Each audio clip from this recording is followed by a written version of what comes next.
విష్ణుని చూసా. వీడు దుంపదగా విష్ణు కన్నప్ప అంటున్నారు. అప్పట్లో రాజకుమార్ వేశాడు, ఆ తర్వాత కృష్ణరాజు గారు వేశారు, మళ్ళీ ఇప్పుడు ఇతను అంటున్నారు. వీడు ఏం చేస్తాడు రా బాబు అనేటువంటి ఆలోచన ఉండొచ్చు. నాకే కలిగిందంటే చాలామంది కలిగి ఉంటుందిగా.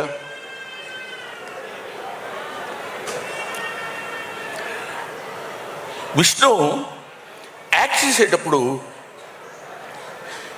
ఏదో చేసేసి వెళ్ళిపోవడం కాదు, ఈ షాట్ అయిపోయిందండి ఓకే అని కాకుండా ప్రతి షాట్ దీనికి డబ్బులు ఖర్చు పెట్టడం ప్రధానం కాదు. మోహన్ బాబు గారు చూడని డబ్బు కాదు, బోల్డంత చూశాడు ఆయన.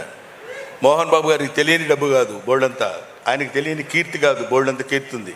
కాకపోతే ఇప్పటికీ ఒక నిత్య విద్యార్థిలాగా ఇలా చేయాలి ఇలా చేయాలని అది పుణికిపుచ్చుకున్నటువంటి వ్యక్తి విష్ణు, అది పుణికిపుచ్చుకున్నటువంటి వ్యక్తి మనోజ్, అది పుణికిపుచ్చుకున్నటువంటి ఆర్టిస్ట్ లక్ష్మి, వాళ్ళ కుటుంబం అంతా అంతే.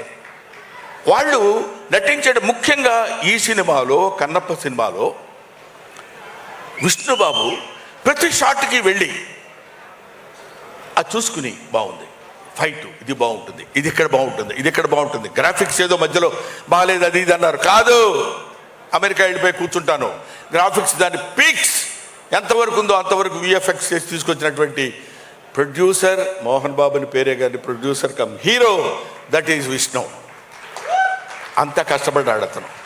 ఈ సినిమాలో నటించిన వాళ్ళు ఇంకా మోహన్ లాల్ తమిళనాడు అదే మలయాళంలో అతను, శరత్ కుమార్, అక్షయ్ కుమార్, వీళ్ళందరూ వాళ్ళ యొక్క శక్తిని ఎందుకు అంత కష్టపడి ఈ సినిమాలో యాక్ట్ చేశారు అంటే సినిమాలో ఉన్నది గుండెకాయ ఆయువు పట్టు శివుడు పరమేశ్వరుడు. ఆయన నుంచి ఎవడు తప్పించుకోలేము మనం, ఏం చేద్దాంలే అనుకున్నా కూడా ఊరుకోలేము. కాబట్టి అటువంటి నటీనట్లు పోతే అన్నా నువ్వు కూడా వాళ్ళ గురించి చెప్తావు కానీ మేము కూడా యాక్ట్ చేశాం కదా అన్నా అని మన రఘు, మన Saptagiri Raghubabu is versatile artist. మన శివబాలాజీ, ముఖేష్ ఋషి గురించి మనం చెప్పేదే ఉంది. ఈ సచే అంటే ఆయన ఒక ఇందాక అమ్మాయి చెప్పినట్టు స్క్రీన్ మీదకి వస్తే భయంకరంగా ఉంటాడు, బాబోయ్ వీడేంట్రా అన్నట్టు. ఆ తర్వాత అంత సాఫ్ట్ మ్యాన్, అంత ఇది అద్భుతమైనటువంటి నటీనటుల యొక్క కలయిక. ఇక్కడ ఉన్న వాళ్ళ పేర్లే మనం చెప్పుకుంటున్నాం. హీరోయిన్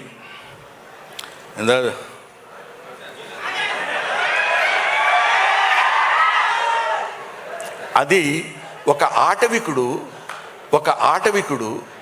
ఆటవిక కన్యని ప్రేమించినప్పుడు కలిగేటువంటి భావం, అంతేగాని దాన్ని ఏదో ఒక రొమాంటిక్గా ఉంది లేకపోతే అదే కాదు. మానవుడికి రొమాన్స్ అనేది అతి సహజమైన గుణం. ఆకలి దాహం ఎలా ఉంటుందో రొమాన్స్ కూడా అలాంటిదే.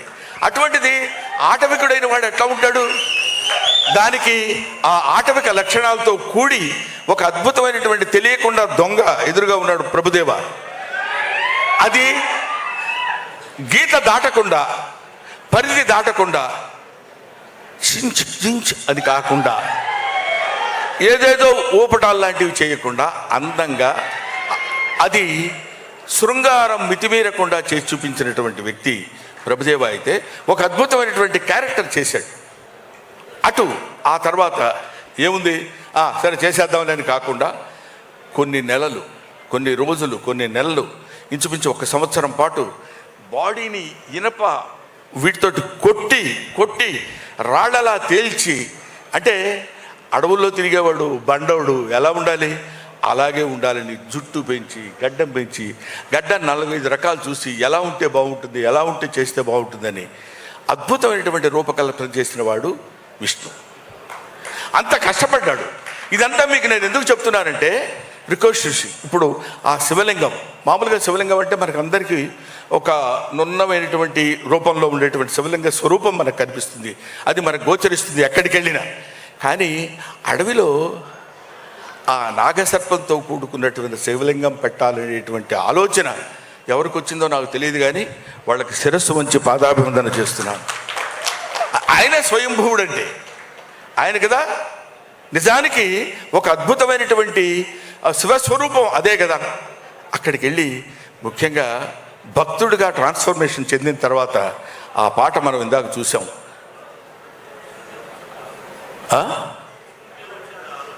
ఏది మేము మాట్లాడుతున్నప్పుడు మీరు డిస్టర్బ్ చేయకండి సార్.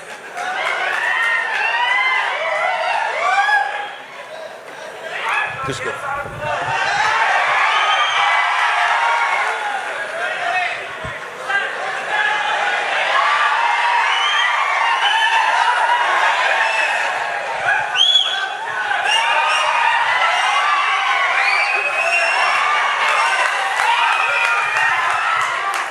అది అటువంటి అంటే ఊరికే జస్ట్ కామెడీ కోసం అలా చేశాను, లేకపోతే ఆయన ఊరుకుంటాడా?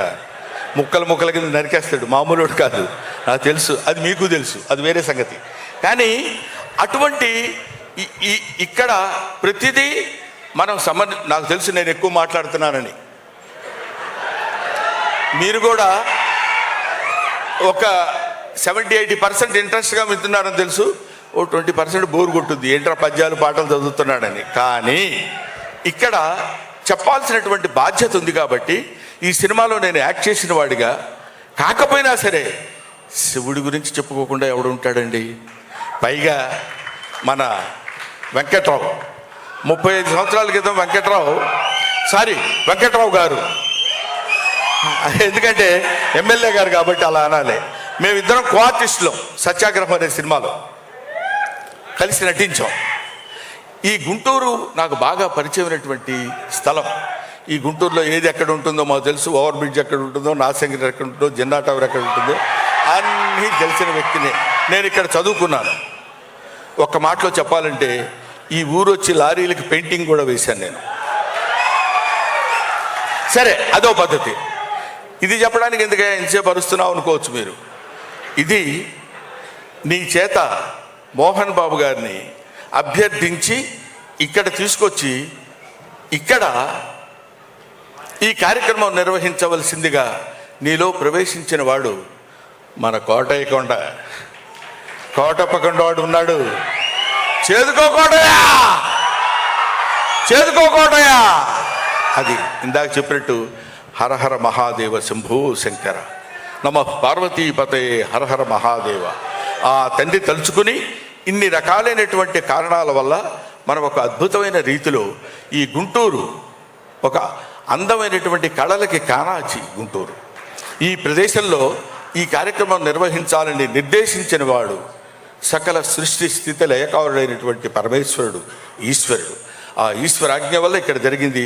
అందుకనే మనందరం ఇక్కడికి వచ్చి కూర్చుని ఆనందించగలుగుతున్నాం. ఇందాక ఆయన చెప్పినట్టు ఇది లైవ్లో చూస్తున్నటువంటి వాళ్ళకు కూడా పరమ పవిత్రమైనటువంటి భావన కలిగి ఎంతో ఆనందాన్ని, ఆశీస్సుల్ని భగవంతుడు అందిస్తాడని కోరుకుంటూ మీరు ఈ సినిమా చూడండి, తప్పకుండా దిగ్విజయం చేయండి అని నేను మనస్ఫూర్తిగా కోరుకుంటూ, సినిమా చూసి సినిమా దిగ్విజయం చేసి డబ్బులు సంపాదించి మోహన్ బాబు గారికి ఇచ్చేద్దాం అది కాదు. భారతదేశంలో పుట్టినవాడిగా, భక్తుడిగా, శివభక్తుడిగా శివనామస్మరణ చేసుకుంటూ శివుని యొక్క ప్రాశస్త్యాన్ని పొందినటువంటి ఏకైక దేశం భారతదేశం. ఈ భారతదేశపు ఖ్యాతిని నలుమూలలా వ్యాపించే విధంగా చేస్తే అది మనకి పుణ్యం, మన భారతదేశంలో పుట్టినటువంటి నటీనటుల పుణ్యం, మోహన్ బాబు విష్ణు పుణ్యం. Thank you very much. Thank you Brahmanandam గారు, థ్యాంక్ యూ సో మచ్.